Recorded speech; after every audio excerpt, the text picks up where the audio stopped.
is that the Elkhart County Council adopted a new 0.25% local option income tax for public safety costs.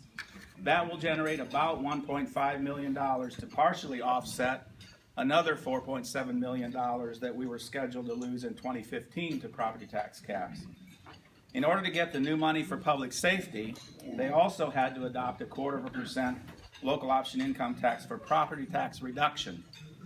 Now, according to financial consultants, that may create some bump in our property tax collection, but the explanation is so convoluted that I don't understand it and I have to see it to believe it. There is other moderately good news. At the end of 2014, the operating balances in our three major funds, General Fund, Street Department, and Parks Department, where most of the expenses are and most all of the personnel expenses are higher by a little more than $600,000 compared to what they were at the end of 2007, totaling about $5 million. Our rainy day fund is a little over $2 million, and the balance in our electric utility sale fund is at $2 million, plus $500,000 currently loaned to La Casa to do neighborhood stabilization work. To accomplish this, there was a lot of belt tightening in the years following 2007. In the past 2 years, we loosened the belt a little to give our employees small raises after a few years of no increases except to cover the increased cost for their health insurance. We also are working to replace some positions left vacant and make modest additions to fire, police, streets, and parks departments. We've used some rainy day funds to supplement revenue in 2013 and 2014 and budgeted to do the same in 2015 in order to preserve services to residents. This is the purpose for having built a rainy day fund. And what we are doing is actually the gist of what the Chamber of Commerce Task Force recommended in reviewing our budget and operations in 2013. Find revenue to preserve services. It concluded that we don't have a spending problem, we have a revenue problem. And it did not want to sacrifice the kinds of things we do to create a city appreciated by current residents and businesses and attractive to new ones. After building operating balances year after year, we spent more than we received in 2014 by about $1 million. Depending on what the new local option income taxes actually produce, I'm cautiously optimistic that we will be closer to balance this year. I'm not going to spend a lot of time talking about projects to save some time to talk about challenges for the community. But there are a couple easels right there and over here with a ton of projects on them. I hope you get some time to review them. And if you follow local newspapers, you already know a lot about what's happening. There is an awful lot going on, and the south side of town is going to see significant projects in the next few years. We're currently in discussion with Elkhart County officials to coordinate their projects and ours so that traffic out of the industrial parks doesn't come to utter gridlock. County projects include replacing the Kircher-Violet Bridge and widening County Road 38 all the way to County Road 17. City and county project, with only a little bit of help from INDOT, is improving the intersection of Kircher Road and Main Street. The city's project includes the railroad overpass at Waterford Mills Parkway, which you've heard referred to as my road to nowhere, and that will connect it to State Road 15, and widening Kircher Road from Main Street to Deerdorf Road. A future city-county initiative, we hope, is to connect Waterford Mills Parkway to County Road 40 west of State Road 15, utilizing the existing County Road 40 bridge to get to County Road 17. Last year, we saw improvements to Fiddler Pond Park and Mill Street Park north of the overpass. This year, we'll see more improvements in both places. It's exciting to see many years of preparation paying off with development occurring along the mill race. That's going to be a pretty cool place. The US 33 project is supposed to finally break ground next year. 9th Street corridor projects, including a bike trail and a curve realignment to speed trains, are underway. A train horn quiet zone is being worked on. There are a lot of other projects in the queue. A very important project, and one that will require broad community support, is the renovation of the Goshen Theater. We cannot afford to let it be dark. Activity needs to complement and support other good things that are happening in our downtown. I hope The Chamber of Commerce will be a strong advocate for that project when it comes time for the City Council to decide how city government can be part of the funding. And also that you will positively respond when it comes time for private fundraising. Now, challenges for the future. We often think of politics as federal, state, or local government, but it's more than that. Politics can be broader construed as the art or the science of living together. There are politics in our schools, churches, Chamber of Commerce. Politics are in every aspect of life. Collective community politics drive the description of Goshen in the branding study that the Chamber of Commerce commissioned a few years ago. I read it at a prior State of the City address, and it's worth repeating here. So this is the brand statement. Everything comes together in Goshen, or more precisely, everybody. There's a special spirit that's always been here, and it's wonderfully contagious. You'll see it all over town, from neighbors helping the new family on the block get moved in, to volunteers who help at school. People here are committed to working for the common good, which has made Goshen an uncommonly great place to live, work, and visit. We're a richly diverse community of folks, making this a place where you're as likely to live near young professionals as retirees, and as apt to meet friends at First Fridays as at concert, at the college, or just strolling downtown. But what we share in common is the community ideal. Together, we work to make Goshen a place where business is good, manufacturing thrives, downtown bustles, artists create, entrepreneurs reach global markets, families find a friendly environment, good things take root, and people pitch in to make it all better. It's altogether different because we're in it all together. Some say Goshen is the way America used to be. We say it's the way to an uncommonly robust future. Now, I think that's a great statement. It's not one that Dave Doherty wrote. It's not one that I wrote. It's one that other people from outside of Goshen wrote after doing data research on our community. So it's a wonderful description of Goshen.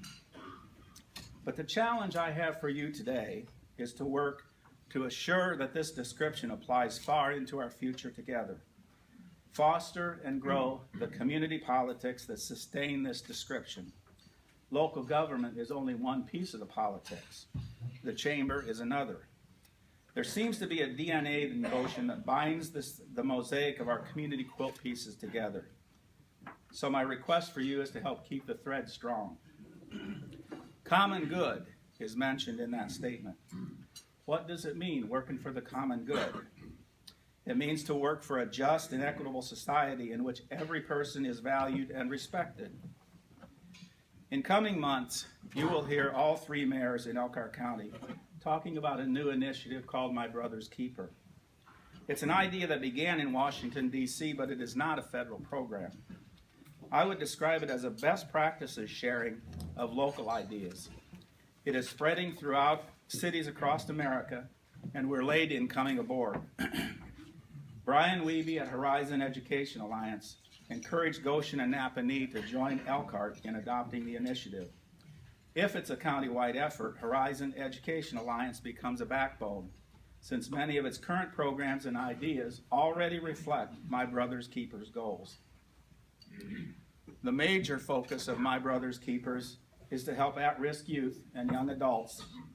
We already have some great organizations in Goshen toiling every day at this challenge. Boys and Girls Club and the Post immediately come to mind. They need us by their sides. There is no shortage of ways to plug in for the common good, and many of you are already doing it. I'll mention a couple here. Our schools also need us, not just as parents of students. Some Goshen elementary schools have their third grade classes take field trips downtown each year. One of their stops is City Hall. They quiz me about my job and I get a chance to answer. But I also talk with them about concepts of common good and stewardship. I ask who is good in math, and some of the kids raise their hands. And I ask who are the good spellers, and other hands go up. I ask who are the good readers, and yet other hands go up. We talk about helping each other, the strong ones helping those who aren't as strong in certain areas. and that we are stronger as a group when we look out for each other. They may only be third graders, but they get it. Our schools need us, and we need to pitch in at an early age. Schools can't by themselves turn all kids into productive adults. I feel good about the relationship between city government and Goshen Community Schools, but we need more than just relating between administrations. It takes a village to raise a village. The Chamber of Commerce and its members are an important part of this village. Some in this room don't live in Goshen, but what I have to say applies outside of Goshen also. It's just a wider village. And you can do for your schools what I'm advocating for Goshen schools. There are kids in all school corporations who need extra help. There are a lot of people in this room and in your companies and associations who could be readers to second graders in Goshen schools. Until the third grade, kids learn to read, and after the third grade, they read to learn. If they need help getting up to speed, we can help them. The words aren't too big for us.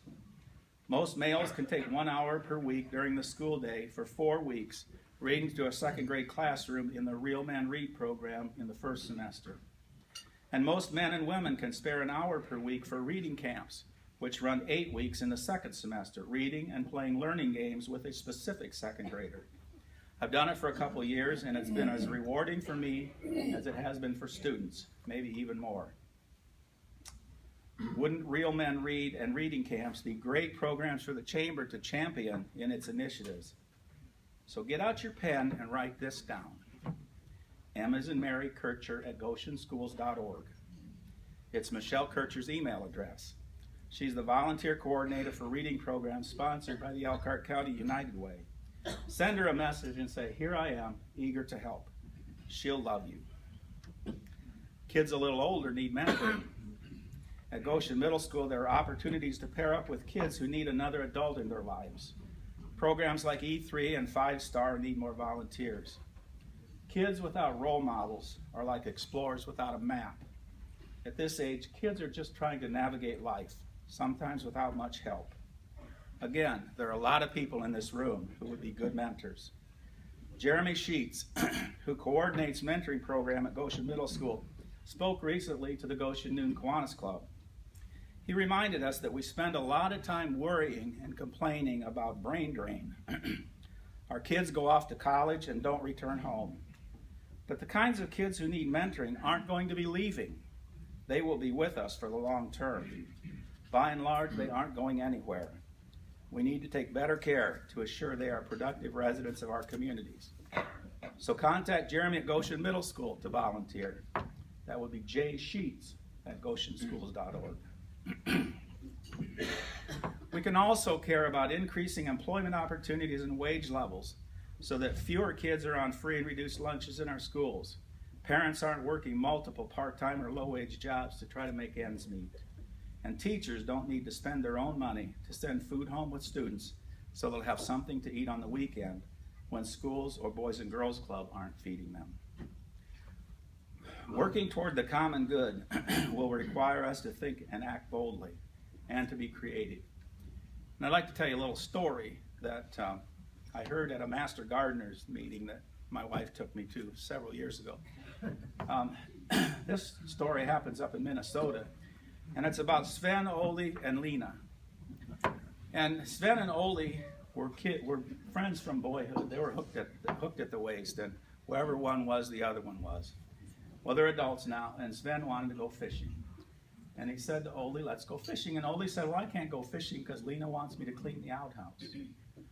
And Sven said, well, I've got a way to clean the outhouse quickly, and we can still go fishing. And Sven said, what? Ole said, what is that? And Sven said, we go down to the hardware store, get 2 sticks of dynamite, cut one fuse off a little shorter than the other, light them both, and throw them in the hole. And that first stick of dynamite is going to go off, and that outhouse is going to shoot straight up in the air. And the second stick of dynamite is going to go up and blow that stuff all over, and the outhouse will sit right back down in the same hole. Well, Sven thought it sounded fairly weird, but he was willing to try anything to go fishing. And so he went to the hardware store, and he bought 2 sticks of dynamite. He kept one fuse off a little shorter, lit them both, and threw them in the hole, and ran back behind a tree to see what was going to happen. And the first stick of dynamite went off. Oh, I'm sorry, I have to back up. He's hiding behind a tree, and Lena came out from the house because she had to go to the bathroom. Now, Lena was a big woman. But even with Lena in the outhouse, that first stick of dynamite went off and it went straight up in the air. The second stick of dynamite went off, everything went everywhere. And the outhouse stepped right back down over the same hole. So Sven ran over there and he said, to look in and see how Lena was. So, are you okay? And she goes, yeah, but I'm glad I didn't do that in the house.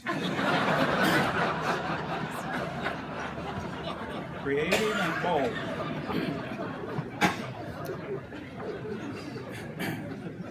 Something culminated in Goshen Tuesday evening that was both creative and bold. Dan Shank, a former reporter for the Elkhart Truth, currently a self-employed copy editor, did a lot of research on sundown towns.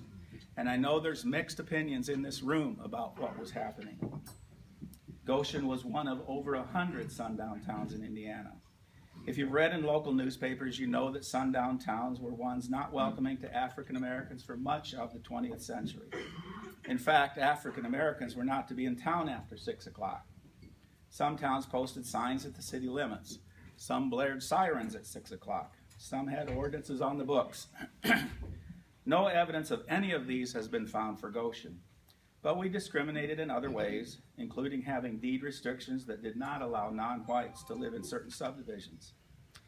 Dan and Leroy Berry, an African-American attorney in Goshen, had the creative idea to write a resolution acknowledging our past with affirmation that it isn't Goshen today and never should be again. They asked if I would present it to the city council. And I said it needed to be vetted through the Goshen Ministerial Association and the Community Relations Commission before putting it in front of the council. It deserved community conversation and would require a groundswell of support. They did present it to both groups, and over a period of several months, the resolution went through some 30 drafts and came to the city council unanimously endorsed by both the Ministerial Association and the Community Relations Commission. It was not an easy decision for the city council. Many people feel the past is past, let it rest. Don't roil the waters. Many people in Goshen don't even know about our past, so why bring it up? We weren't responsible and shouldn't need to apologize. But our past is not past. It is always with us. William Faulkner said, the past is never dead, it's not even past. A community that can admit past faults has a chance for a better future. I found out we were a sundown town a number of years ago when I attended a lecture, and have mentioned it numerous times, saying the attitude may have been part of why it has been difficult for some people to welcome other ethnic groups that have come to Goshen. I didn't run and hide from it, but I also didn't think about putting a resolution in front of the city council. When I grew up in Goshen, we were all white. My friends and I never thought about why we were all white, we just were.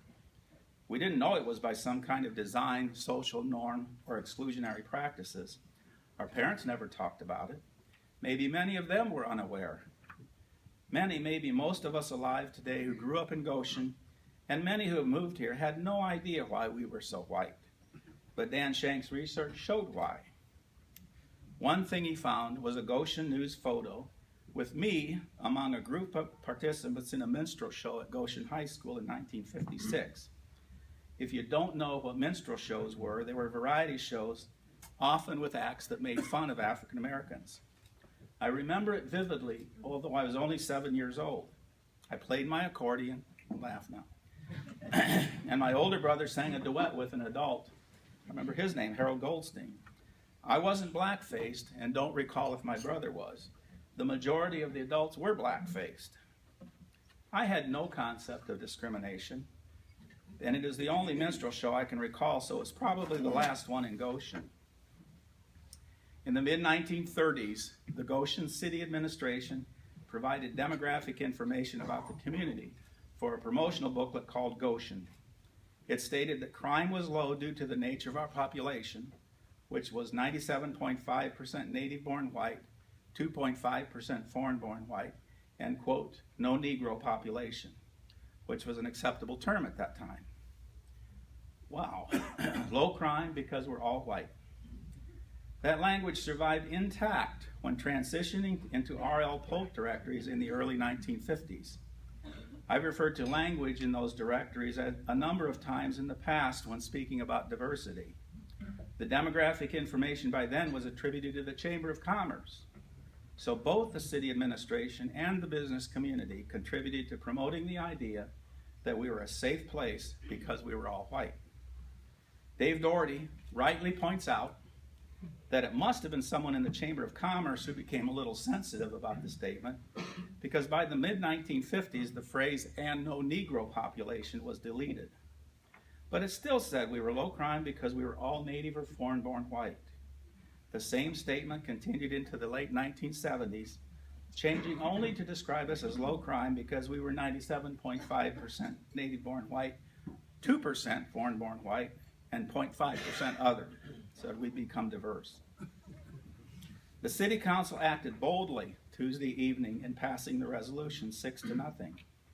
In doing so, they acknowledged the role that the city administration played several decades ago.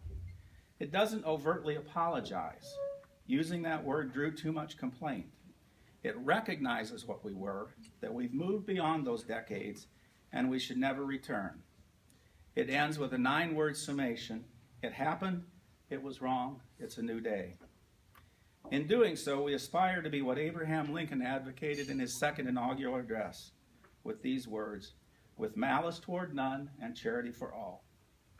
As a good and decent community, we demonstrated that Goshen could have a calm and measured conversation, emotional, yes, but not mean-spirited or destructive, about racism and discrimination.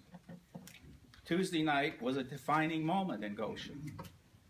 We were reportedly the first of over 100 identified former sundown towns in Indiana to consider such a community statement. We may even be the first of thousands across the United States, and that is worth celebrating.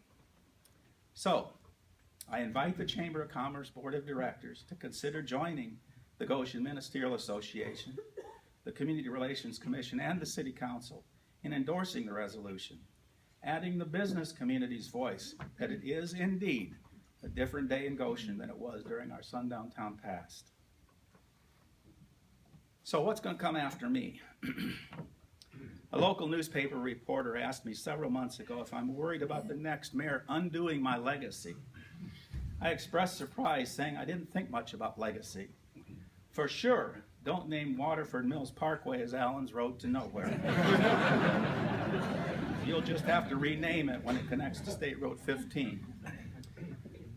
When the 3rd Street project was such a big controversy, somebody in the Old Town neighborhood put up signs along 3rd Street. I have one here. This hangs in my basement. Allan's Alley. Okay. So I think that's kind of cool, but don't name 3rd Street Allan's Alley. The reporter continued. She asked how I want to be remembered. And I paused and I said, I guess if people can say he left it better than he found it, that would be good enough. Many of you have heard me refer to the city's mission statement. When I took office, I inherited the one that was created by Mayor Mike Piro's administration. I thought it a good one, have kept it, and will pass it on to the next administration. If it is changed, I hope that it will retain its foundation in stewardship. To summarize, it says our job is to assure that we pass our community to the next set of leaders in better condition than it was passed to us. I'd like to think Goshen is at a better place than it was when I started. And along with great city employees, we have been faithful to our mission. And we have a bunch of city employees here, so would you please stand up?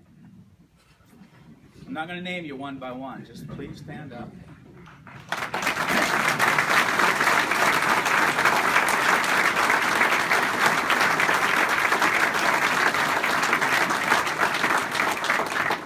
Thank you. I want to sincerely thank all of you for being faithful to the mission and helping get us where we are today. We also have some city council members here in the room. Would you please stand up?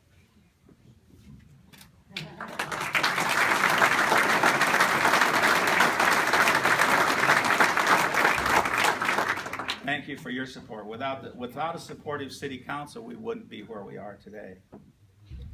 I've considered it a great honor to have served as mayor as long as I have. Recently, I was reading a short bio that was written in a program brochure. It was not written by me or anybody that I asked to write it. It said that at the end of this year, I will have served 18 2/3 years and will be the longest serving mayor in Goshen's 184-year history. So I was looking at those two numbers and I thought, oh my, that's 10% of Goshen's history. So it makes me feel really old. You know, it seems like a long time. But in other respects, it seems like the time has just flown by. It doesn't seem that long ago I was still working in the office supply industry. I said before the last election that this would be my last term. Dave Doherty has lobbied me to stay in office at least until he retires. Many of you have heard him repeat his anticipated exit day of 7/11/17. At the end of 2015 is a good time for me to pass my responsibility to someone new. You didn't want the whole world to know that? Sorry, you've been out. His board chair is sitting there thinking he only thinks he's going to make it.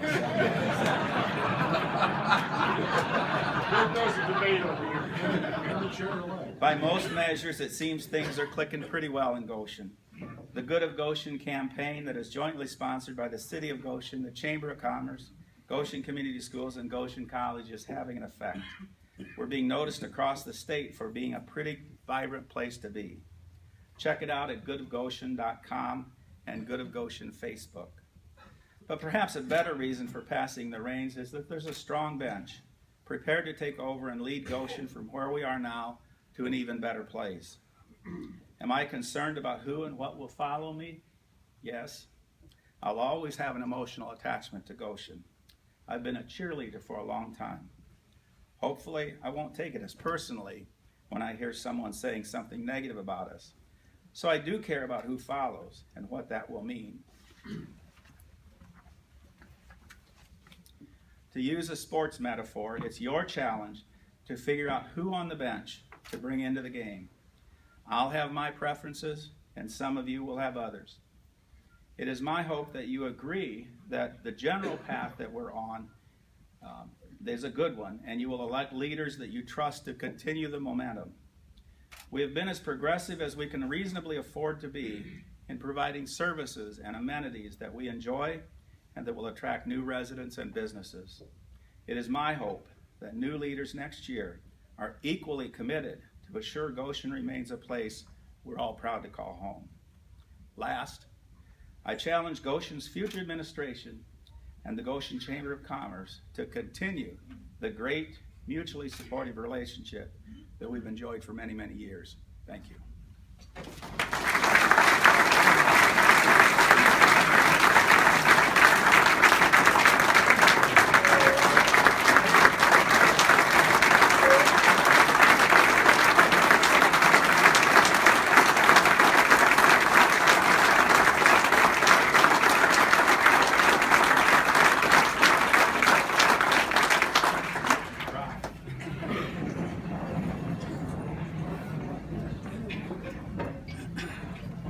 Thank you, Allan. You'll certainly be missed.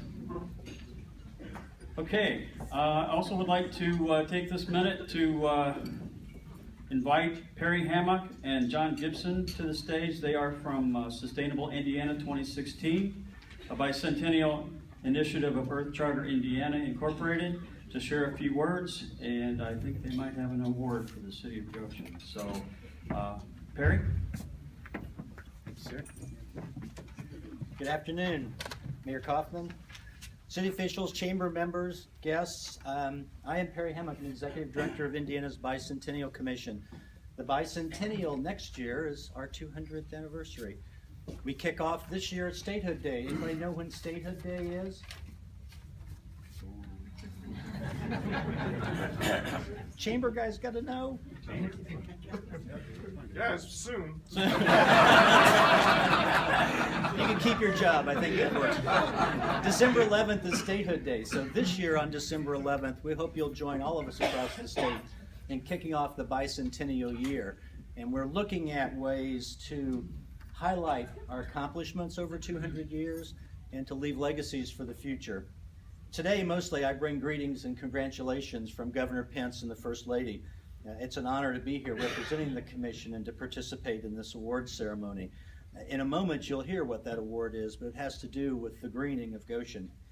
And what better legacy can we leave for our children than a better place than we found it when we came on this earth? A healthier community, a better place in which to live, work, and raise a family.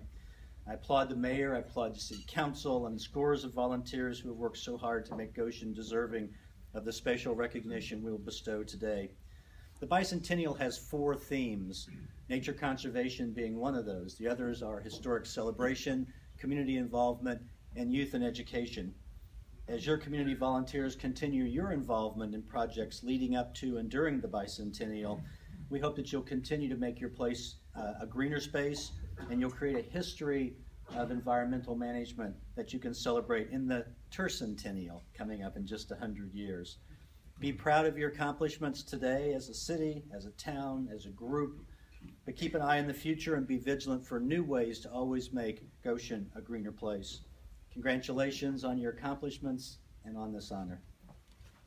John?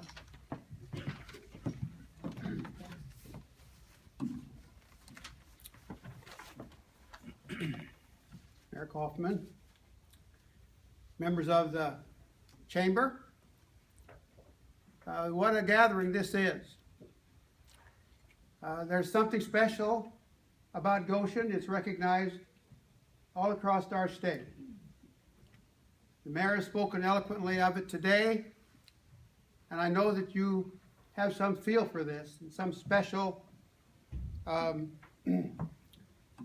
recognition that by working together in rather unusual ways, you have created something here that's the envy of many other cities and towns across our state. Now, what is this? It's my pleasure, as Perry said, to present the city of Goshen today with the bicentennial Green Legacy Community Award. So what is this about? Over the last 7 years, the Indiana Association of Cities and Towns has recognized 20 cities and towns that have distinguished themselves as green communities. That means that they have taken progressive and innovative steps along the lines of energy efficiency and conservation, water management, water conservation, waste management, recycling, green spaces, infrastructure that will be of advantage in being a resilient community as we go forward. We live in challenging times. We live in a lot of uncertainty relative to our future. And so being able to cope with that in a cohesive way, it will make some communities role models of others. Goshen is one of those communities. That doesn't mean it's finished. That doesn't mean Goshen is perfect. No community in Indiana or any place that I know of is totally ready for the future. But Goshen is one of the few communities that has their eye on the future and is preparing now and has documented results that others can follow. Now, I want to tell you a few of the things most of you in this room know, but just to remind you of what you may have forgotten over a period of time. Things that would be acknowledged as green achievements. The reuse of existing buildings. There is nothing greener than saving and retrofitting an existing building. And the city of Goshen has completed several such projects, such as the Carnegie Library, which now serves as City Hall, the old Goshen High School, which functions as a municipal annex and houses a number of city departments. The Goshen Redevelopment Commission is also dedicated to preserving and restoring historic structures. The most recent building being the former Hawks Furniture manufacturing building, which has been converted by La Casa of Goshen into an artist live workspace and is scheduled for residents to move into the housing space as early as April 1st. That's just around the corner. Also, such things as recycling of materials.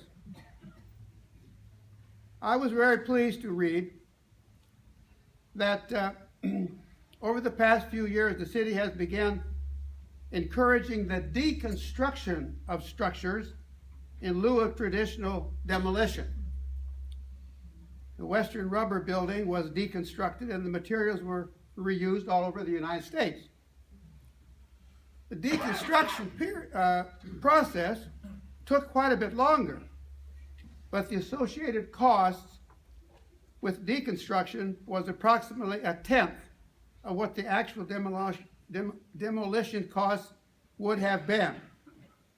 And the biggest benefit is that approximately 90 to 95% of all the materials were reused.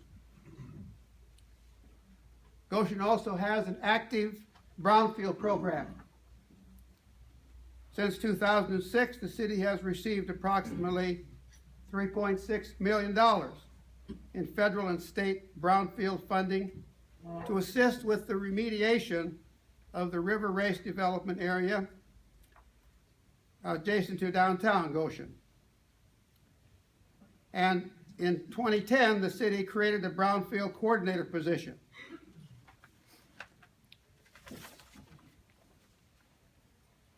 In the area of municipally owned facilities with green build projects, the Parks Department used permeable pavers in a parking lot near the Goshen Dam Pond. There are a number of those around the city. There's a rain garden. There's at least over an acre of land that was reforested. And rain gardens are providing drainage assistance for the site. The engineering department has utilized permeable pavers on a couple of projects as well, Park Avenue and Jefferson Street. Reutilization of gray water. Another important innovation. As we know going forward, every place in the world is going to have water issues. But currently, you may or may not know about this, there is a process in place to reactivate the old powerhouse by installing new low-flow turbines. And this project is currently going through the Federal Energy Regulatory Commission for approval. These are some of the things and some of the reasons why you all deserve to be recognized as a leadership community in Indiana. And we think that these communities, as Perry said, are deserving of recognition as a bicentennial legacy. Because as we look forward generations to come, the next 200 years, we're going to need more communities like Goshen. And we're going to need for Goshen to continue to develop along the path that you have already taken. So my congratulations to you. And I would like to have the mayor come forward to receive this plaque on behalf of the city of Goshen. We here say that the mayor has been exceedingly supportive of these initiatives. So it's appropriate that in his final year of service to the community, he would receive this plaque, and help decide where you will affix it in the city. It simply reads, an Indiana Bicentennial Green Legacy Community. It has the seal of the official bicentennial and Sustainable Indiana 2016. Mayor?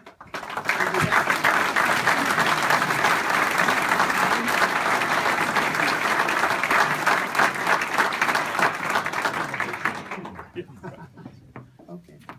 I'd just like to express appreciation for this award. And earlier I thanked the city employees for all they were doing. When I first started reading about the Indiana Association of Cities and Towns Green Community Award, I ignored it for a few years. We didn't apply to be a green community.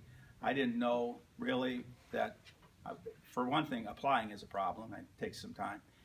I didn't think that we'd done enough things to be green. And so I ignored it for a couple of years, and then one year I started writing down all the things that we had done to be green, not to compete for an award, but just because it was the right thing to do. And the list got longer and longer and longer, and so I thought, that's a pretty impressive list, and so we'll apply. I was just hoping to get over the threshold to be considered a green community. I wasn't thinking about being the green community of the year in size category, over 10,000 people. And we got it in the first year that we applied. And so my thanks really goes to all those people that stood up back there, because they were doing this stuff, not because they were told to do it or to compete for an award, but they did it because being green's the right thing to do. So thank all of you.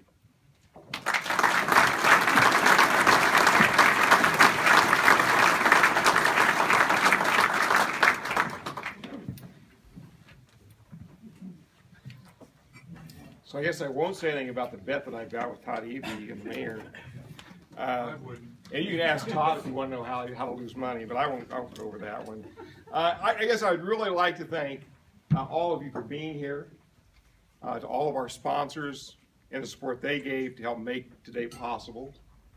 I'd like to thank the mayor for his time as mayor, and I will say, and I've said it before, I've been in chamber work 37 years, and on 11, 17, I will have been in chamber work 40 years. And it's a great career, and you get a chance to work with a lot of great people like all of you around the table here. But one of the things that helped makes that job even better here has been that working relationship with the city.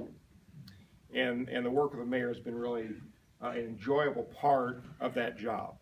And I think it takes all of us, as Pat pointed out, and the mayor pointed out, working together to build a community that others envy. And this is a great community, and a lot of people look at Goshen and ask why we have such good things going on. And we do because of people like you in this room. It really is a great community. It really does work for the common good, and because of that, it does some uncommonly great things. I'm proud to be a part of this community. So for those of you who have been around longer than me and got the recognition for being here up to over 100 years, I'm not that old. I want to have you stay afterwards, come forward, and we want to get a picture of you. We have a plaque to give you. So please do that. The booths themselves will be open until 2, so please go around and visit the booths and learn more about the businesses in our community. And with that, I don't think I've got anything else that needs to be said. I'm not reading the script, and Nick knows I'm terrible at that. I want to thank all of you for being here, and this meeting is adjourned. So thank you.